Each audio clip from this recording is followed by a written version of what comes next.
Well, Wilner and Canzano are refuting the reports of, actual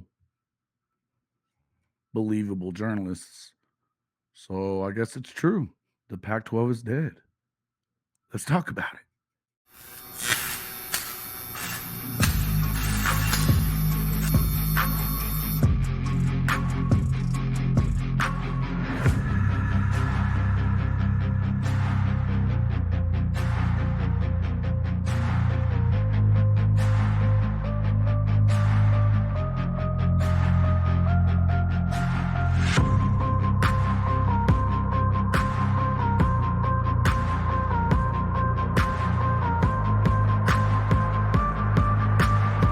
Let's go!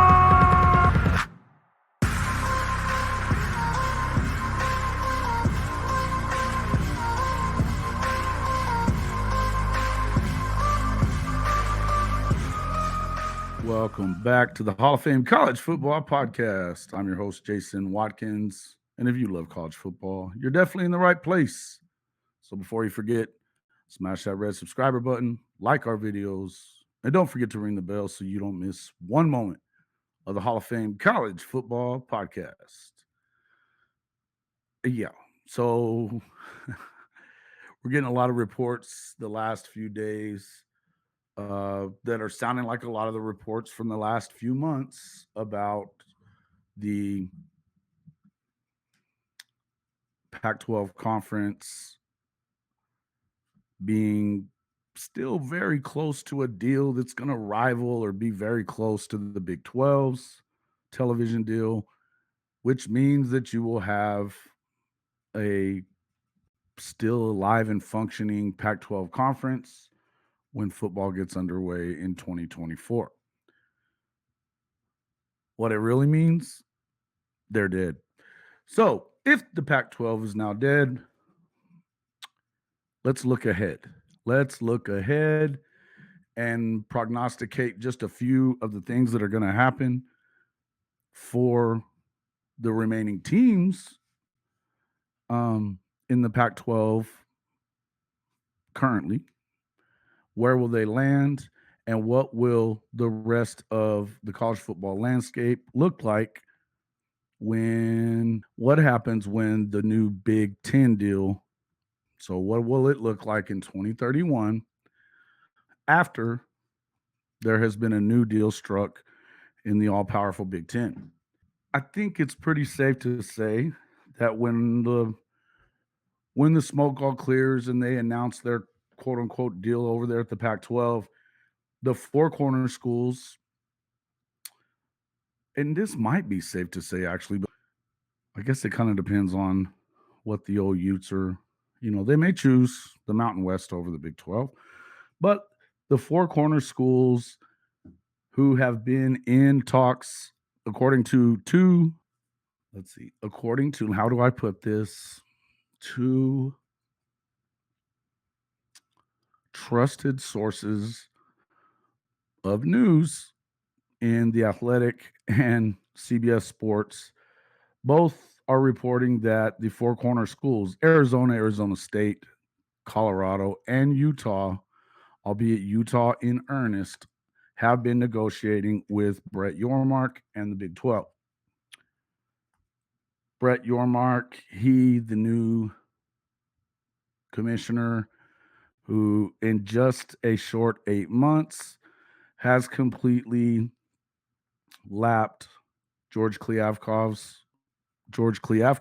and the Pac-12 leadership like over and over again, really, and really kind of building it up. This is a very aggressive uh, commissioner who came in, put his head down, you know, um, and decided he was going to make sure that his conference lived no matter what.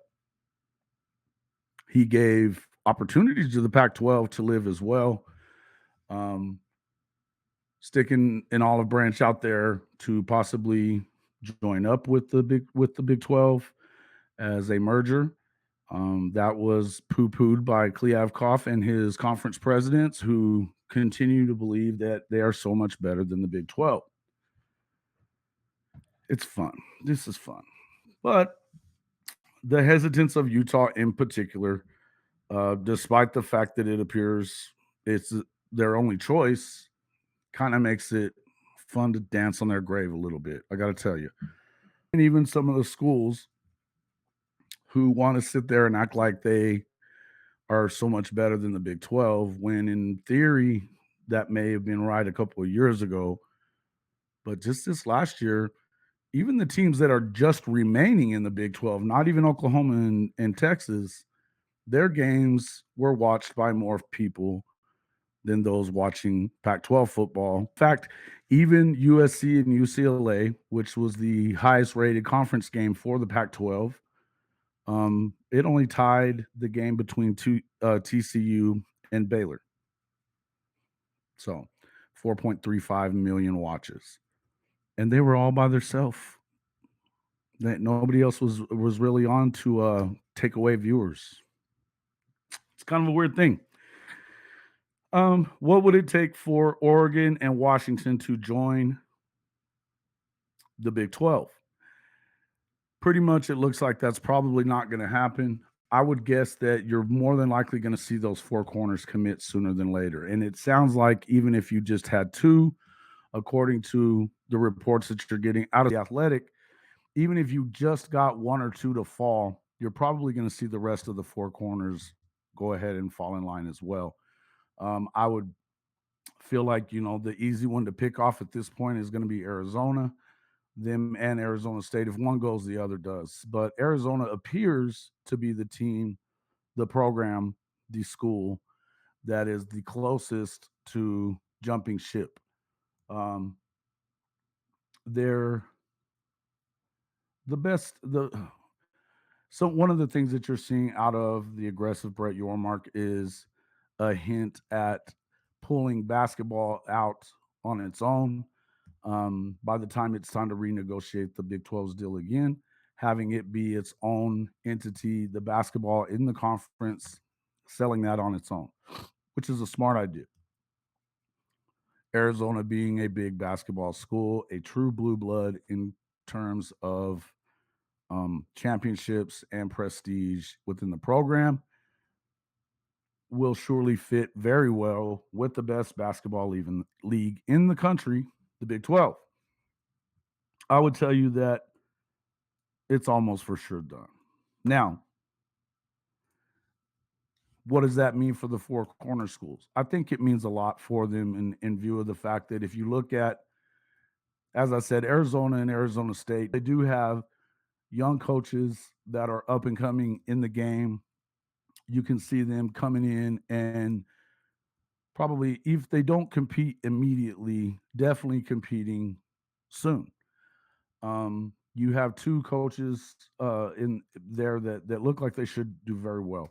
Kenny Dillingham, for instance, I mean, he made Bo Nix look like he should be a Heisman contender at Oregon this past season. He also was able to, after the debacle at Florida, with all the NIL um, shenanigans that were going on there outside of the program, he was able to pull Jaden Rashada in a five-star quarterback into the picture, along with some pretty good defensive help as well. I think that Arizona State is going to be good quickly.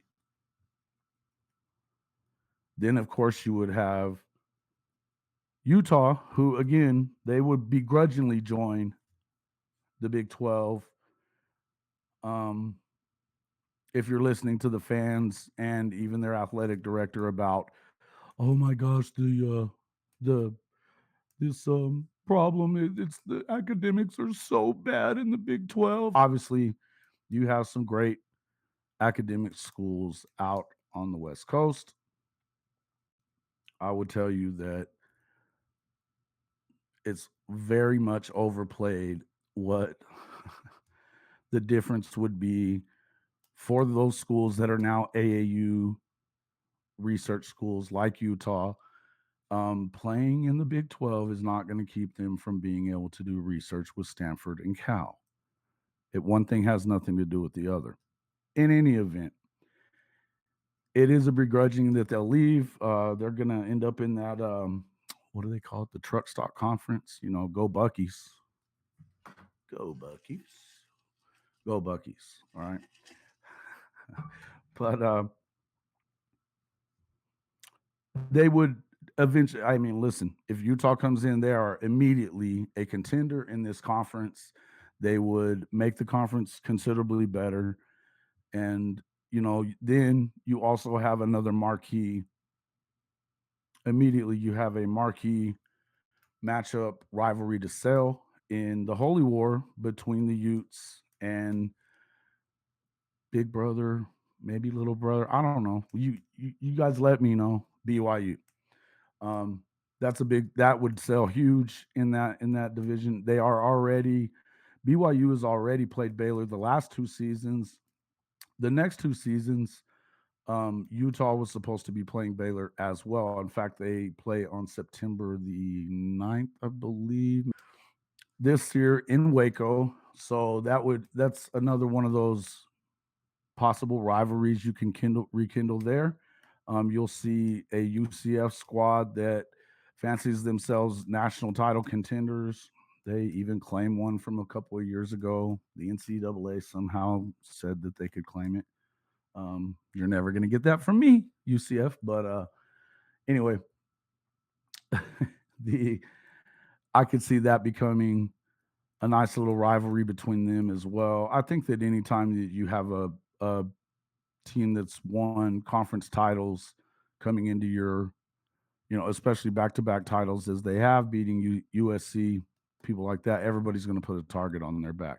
And they've obviously put one of their own on the back as well, with all the moaning and groaning and bad mouthing of the Big 12. Now, the last of the fun of those four corner schools would be the Colorado Buffaloes and Coach Prime. I think that this is probably, I know that everybody's talking about Utah. I'm going to tell you this. This is the biggest grab that you could possibly make if you're Brett Yormark.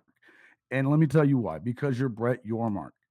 This guy, Brett Yormark, has, before he came to the Big 12, as most of us know, he was in charge of the Barclays Center, CEO of that company there. He was in charge of filling it up for all kinds of events. And he brought in the biggest talent in music and, acts like Beyonce, acts like Elton John. We're talking, this guy brings in marquee people. When you start working with a guy like Coach Prime, and these are two people that know marketing like nobody else, this is a match made in heaven. Not to mention the fact for Colorado, they're already recruiting at the highest level just by bringing in Coach Prime. They will immediately become a marquee television watch. I think you're going to see that this year, that their non-conference games are going to be big watches. They open up the season with the college football playoff finalist TCU. I believe they probably win that game, and you're going to see his recruiting go through the roof right then and there. Of course, Coach Prime has a home in Dallas. He has spent a lot of his adult life living in Dallas after playing for the Cowboys. He's coached high school football there. He's a Texas guy. His recruiting stamp in that state will be huge, particularly if he comes back to the Big 12, where you saw the Colorado Buffaloes have their most success. As a matter of fact, as members of the Pac-12, they've had exactly one winning season. So I think that's the biggest move for them. And as far as getting eyes on your conference, no better program than the Colorado Buffaloes and Coach Prime, who's getting eyes on his program already just through streaming stuff. Looking at, he's got a deal with Amazon Prime himself. They obviously have their channel on YouTube that does millions of views every day. This is a match made in heaven when you consider Brett Yormark. Now, if the Pac 12 is now dead, the reality of Oregon and Washington heading into the Big 12, even on a temporary basis, is starting to look a lot more like it's not reality. The Big 10, even without a commissioner, appears to be about to make a move and go ahead and bring those two on board. And this is only because of the fact that they see that the conference is dying. It seems like Kevin Warren's exit from being commissioner of the Big Ten had a lot to do with the fact that some of these conference presidents in the Big Ten conference were not happy with all this, killing of the Pac-12 or Pac-10 or whatever you want to call it now. Okay, I think that they would be. I think that it sounds like they're a lot more okay with it now in view of the fact that they already dealt the blow that probably killed them a year ago when they chose to bring in UCLA and USC, which will begin in 2024. Neither USC or UCLA wants to be left on an island. I think that it was always the idea that you would bring at least two teams from the Pac-12 into the league. After that, the most viable two being Stanford and Cal, but as far as watching football is concerned, those viable two would be Washington and Oregon. I think that they're probably going to go ahead. If this is just me, and I'm making predictions that we're going to find out if they're right or not. Okay, I have no more information than anybody else does. I'm reading a lot of the same things that everybody else is. I'm talking to a lot of the same people that everybody else is. I would just tell you that I feel like that's probably going to happen. It could happen within the month. It could happen. It may not happen until later in the year. It may not happen until you see the four corners go ahead and fall to the Big 12. At that point, though, you would think that it's almost for sure to happen because, well, it just kind of has to, you know, it just kind of has to. So, Klyavkov, of course, who was saddled with what amounted to a cash hemorrhaging Pac 12 conference when he became the commissioner about 18 months ago, it was a Pac 12 conference that was mismanaged by his predecessor, Larry Scott, for more than a decade.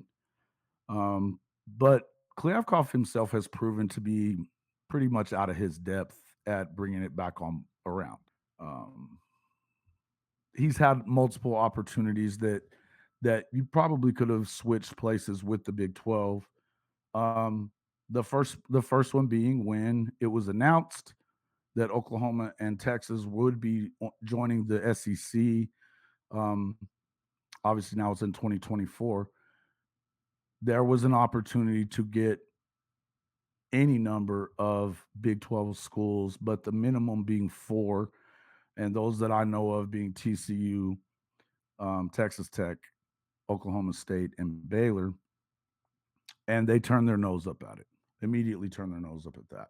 Then you had the handshake deal with Kevin Warren and the commissioner of the ACC as well. That all of them, not a signature, but a handshake deal between the three conferences that they would not poach each other's schools to and hurt anybody. They were all against the SEC.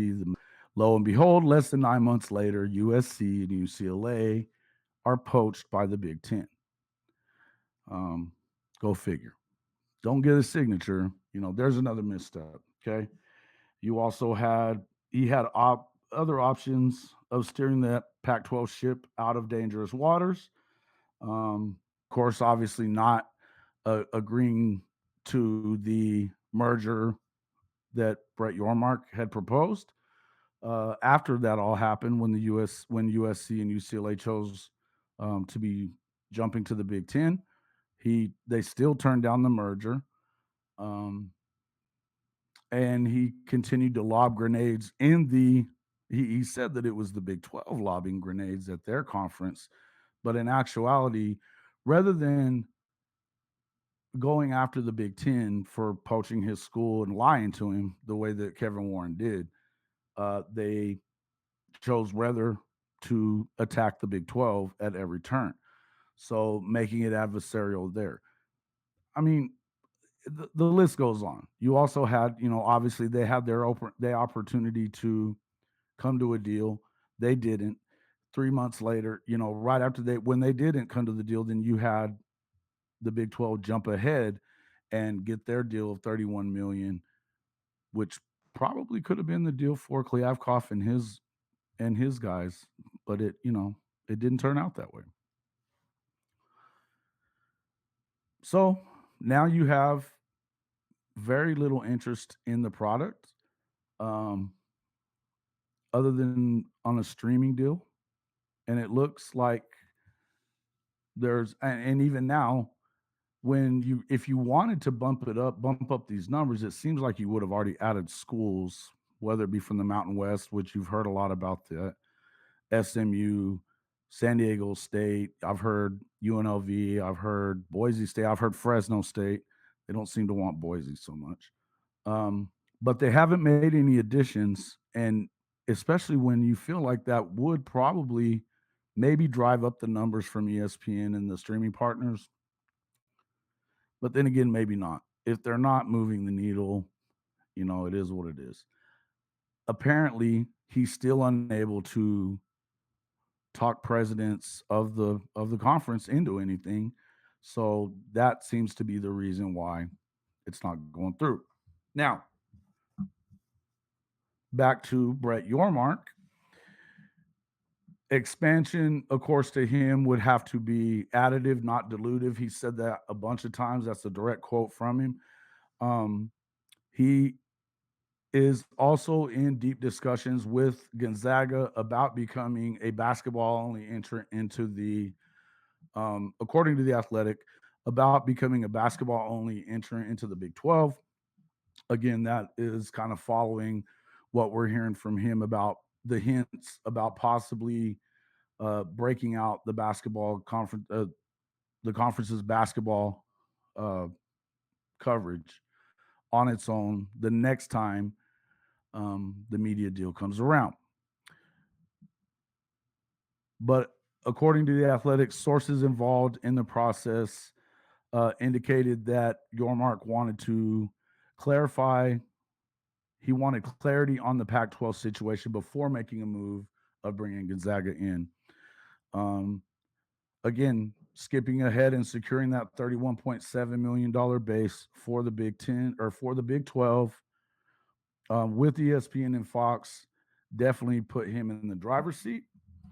And so now, obviously, with the pro rata clause, so that definitely helped him out. Now, why would he not be still adding schools? Again, he has said expansion has to be additive, not dilutive. Now, part of that being your pro rata clause that came with the ESPN deal. The Fox has not agreed to add money to bring anybody up to be a full member as far as pay is concerned for the Big 12, unless they could do it. They have decided not to at the moment. ESPN, who's in for 63%, has agreed to do that only if it was an addition of a Power 5 program, which obviously the Pac-12 members that are obviously in the four corners would suffice for that. That would also probably, you can't say probably, but theoretically, you would figure that Fox would probably chip in to make that happen as well, because those are additive schools when you consider they're already Power 5 programs. Basketball wise, when you look at Arizona and Arizona State, they're among the best in the league in the Pac-12 currently. Again, as we talked about, Arizona being a blue blood, that's going to help that out a lot. Also, you look at obviously the fact that Utah has won the last two Pac-12 conference championships. And then again, with Colorado having hired Coach Prime, Deion Sanders, they are going to be a marquee game for television week after week. I would imagine that Fox is going to want in on that. Just my feelings. But we will see kind of how that goes. Would Yormark also extend invitations to Oregon and Washington? My guess would be that he would. Again, I feel like they are almost surely headed to the Big Ten sooner than later.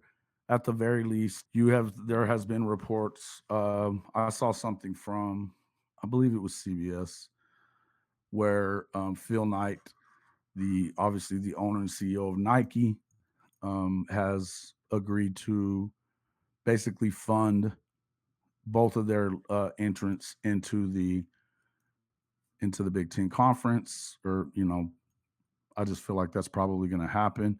Um, as you can see here, that's something that it looks like that's probably going to happen. Just it's something that he's definitely tried. Phil Knight has been championing, of course, his school, his favorite school, where he went to college. He has been championing Oregon to the Big Ten ever since hearing about USC and UCLA's jump.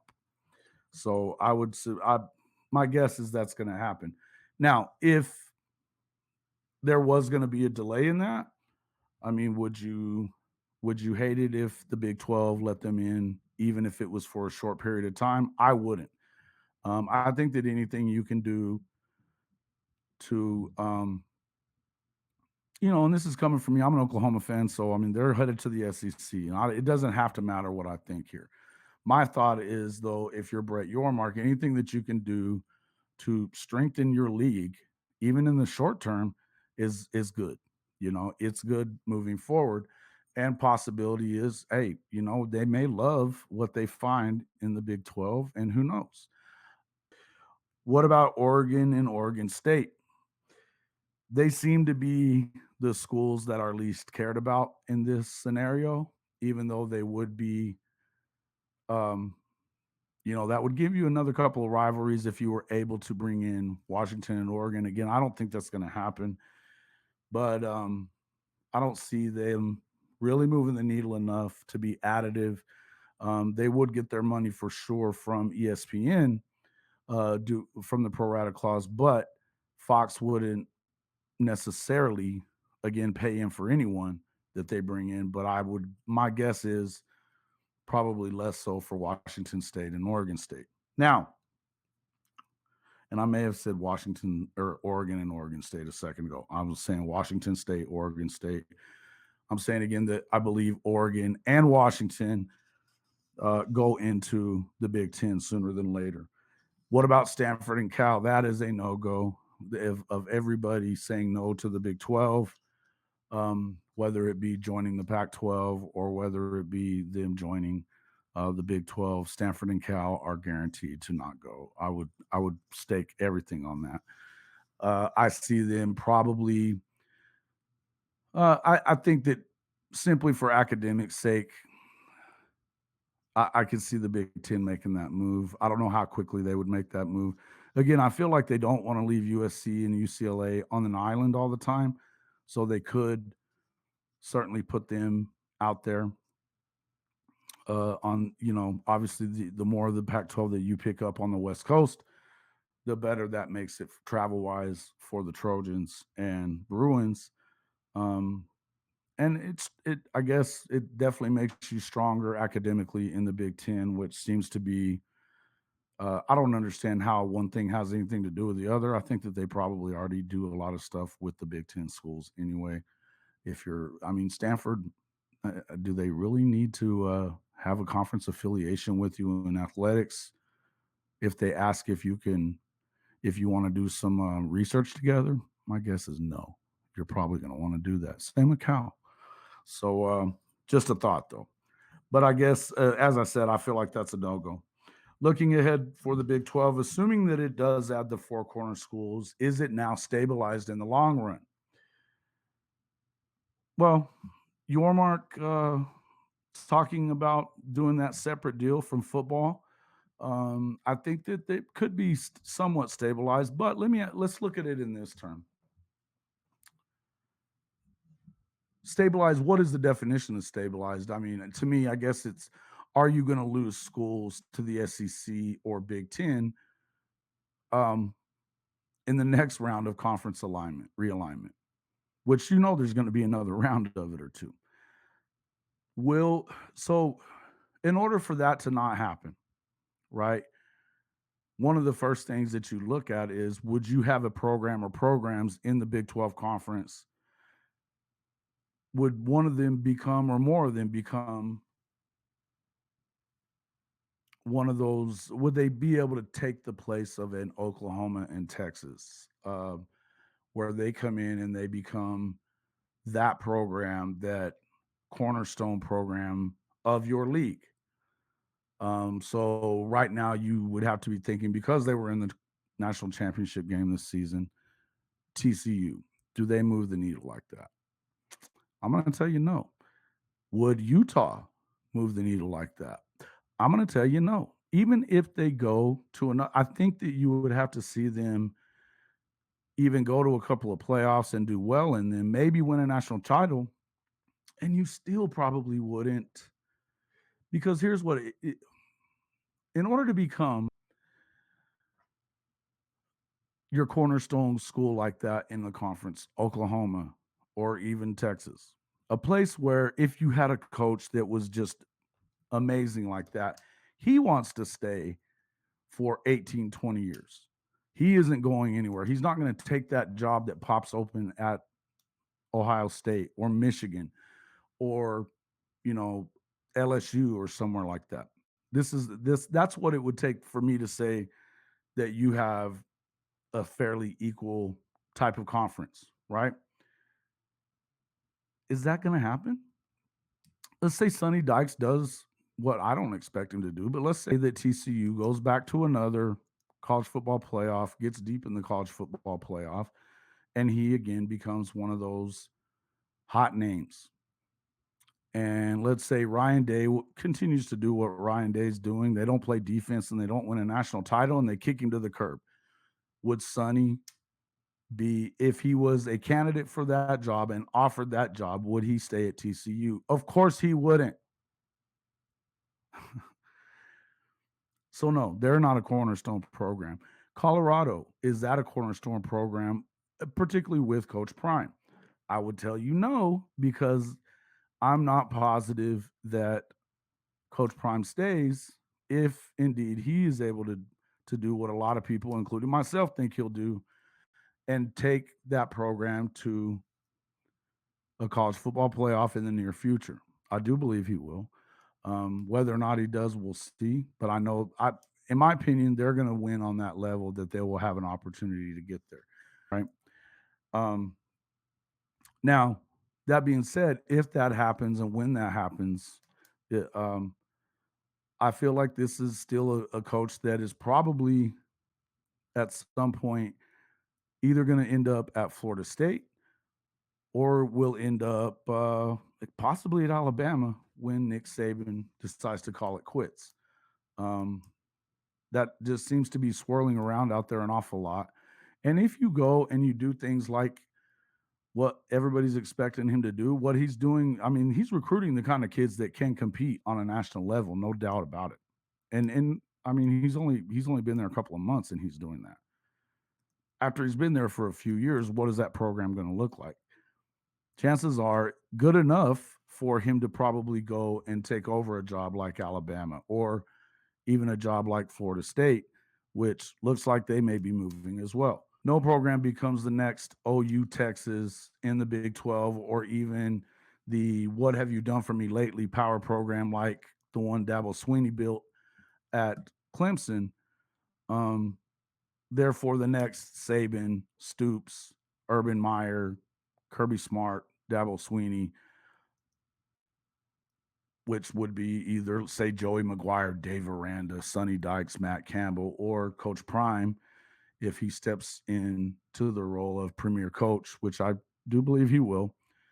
But they're not just going to stay at that school for the next 18 to 20 years, right? Working from this premise, is there anything that would make me believe that the Big 12 conference is stabilized and around for the long haul? Yeah, kinda, and let me tell you why. This is probably not gonna be what a lot of people wanna hear from the Big 12, and this is let me just tell you, this is not me bashing the Big 12, okay?